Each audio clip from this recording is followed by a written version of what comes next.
scripture passage this morning comes from the book of Galatians, chapter 5, verses 13 and 14. For you were called to freedom, brothers and sisters, but do not use your freedom as an opportunity for self-indulgence, but through love become slaves to one another. For the whole law is summed up in a single commandment: you shall love your neighbor as yourself.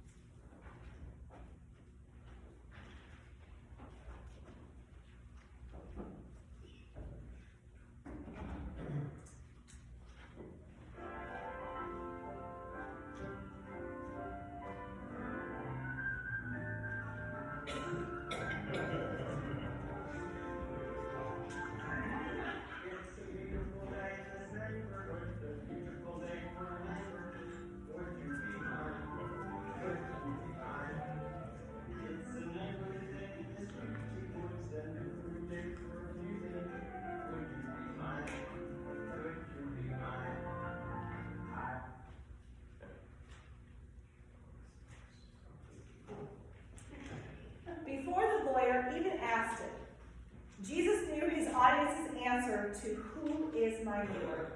It was their literal neighbors, the people whose homes were on either side of them, the people who lived their lives and worshiped God in the exact same way. In the telling of the Good Samaritan, Jesus wanted to expand that definition of neighbor. Jesus sought to stretch his audience's concept of who is their neighbor. Jesus wanted to teach them to love all of their neighbors.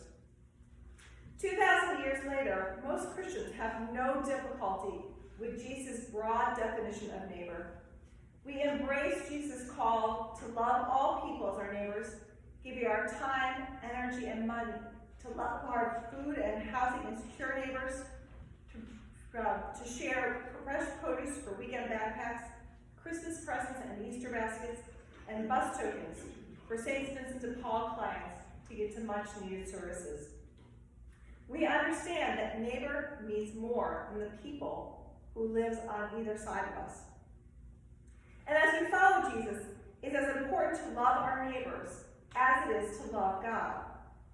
In their book, The Art of Neighboring, Building Genuine Relationships Right Outside Your Door, Jay Pathak and Dave Runyon write how loving our neighbors helps us become who we're supposed to be and helps our communities become the places that God intended them to be. They are talking, though, about loving our literal neighbors, the people who live right outside our doors, the people we share a fence with, the people whose trees overhang our property, the people with loud, yippy, barking dogs. Those neighbors. And that's where these words from Jesus get more challenging. There's something a little easier, a little less messy about loving our metaphorical neighbor. We can do it from a safe, uncomplicated distance. If this metaphorical definition of neighbor, though, is our default, that we're called of all people everywhere, it probably means that by trying to love many, we actually love very few. Jay and Dave go on to write, we have a metaphoric love for our metaphoric neighbors, and our communities are changed, but only metaphorically, of course. In other words, nothing changes. So in addition to thinking of our neighbor metaphorically, as did the Good Samaritan, we need to apply Jesus' teaching to our literal neighbors, real people with real names, phone numbers, and addresses. At about the same time that Jay and Dave were writing this book, Sarah Harmeyer realized her life needed to change.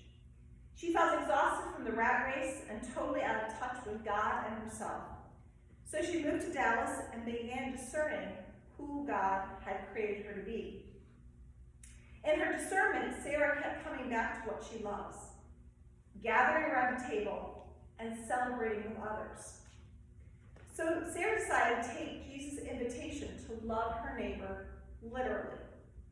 However, Sarah didn't know many of her new neighbors in Dallas, so she decided to get to know them by inviting them over for a meal.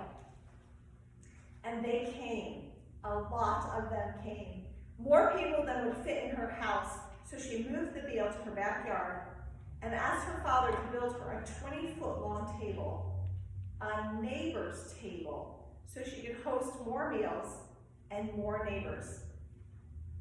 That first year, Sarah set a goal to host 500 people at her neighbor's table, and she had surpassed that goal by Thanksgiving and kept going.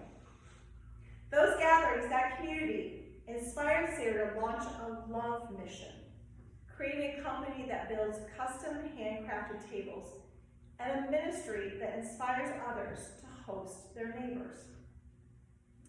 Sarah loved God and loved her literal neighbors, and it changed her life. Loving her neighbors transformed her into the person God meant her to be and transformed her community as well.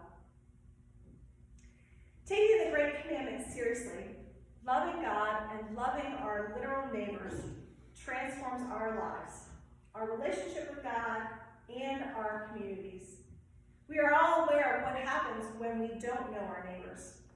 We experience isolation, misunderstanding, and fear, versus communities like Naples, Florida, and Pittsburgh, Pennsylvania, both profiled in Parade magazine last Sunday, which have longer life expectancies because of connected neighbors and strong community ties. Connection is important. Connection is life-giving, physically, emotionally, and spiritually life-giving. To have the abundant life Jesus promised to us, we need to love our neighbors, and as Jay and Dave write, to love someone, it helps to actually know their name. So, do you know your neighbors' names? Let's start with your pew neighbors. It's a little different on this Sunday, right? We're a small crowd. Look to your right and your left, in front of you and back of you. Do you know the first name of all of those people? First and last? How about something more about them? The first step in the journey to loving our neighbors is to transform a stranger into an acquaintance, and that means learning their name. So if the people around you are strangers, I invite you to learn their names. If you are already acquainted with those around you, take the next step. Learn something more about them. Who is in their family? What do they do on Monday? And then we're going to get advanced. In your bulletin insert, there is a grid with the words, "My Neighborhood," at the top. In the center of the grid is your home. Can you fill in the first and last names of the 8 neighbors who live closest to you? If yes, can you write down a piece of information about each of them? Something that something you cannot see from standing in your driveway and just looking at their house. Something more than that. Really, really advanced. Do you know their plans for the future? Their hopes, dreams, fears? Would it surprise you to know that Jay and Dave call this exercise the grid of shame? No? Okay, over years of doing this exercise with lots of Christians, they have found that only about 10% of people can fill out the names of all 8 neighbors. About 3% of people can fill out some additional information for every home, and less than 1% can fill out a hope, dream, goal, or fear for every home. So this neighborhood grid has just become your homework for the year. Just like your star gift, put it someplace that you'll see it every day. Let it remind you to be curious about your neighbors, to find opportunities to introduce yourself to your neighbors. Now, some of you have lived in your neighborhood for a very long time. We have been in our house for a decade, and this is very much my grid of shame. I only know the names of 3 of our neighbors, and I barely know who lives in the other houses. I would like to love my neighbor, though. I would like to follow Jesus more faithfully, So I am making a commitment to the ministry of neighboring. And there are baby steps we can take as we grow in our knowledge of our neighbors and thus our ability to love them. Begin by sitting in your front yard more often. Walk across the street for a little conversation when shoveling your driveway this winter or doing yard work this spring. Consider hosting a block party, a neighborhood party this summer. Do you remember those? Right? Loving our neighbor, knowing our neighbor is not easy. It's likely going to be awkward at times, messy, even uncomfortable. However, loving our literal neighbors is a spiritual practice that is just as essential for nurturing our Christian faith lives as prayer and generosity. Loving our neighbor is important because this kind of love, loving real people with real names who live in our real neighborhood, this is the kind of love that changes lives. Ours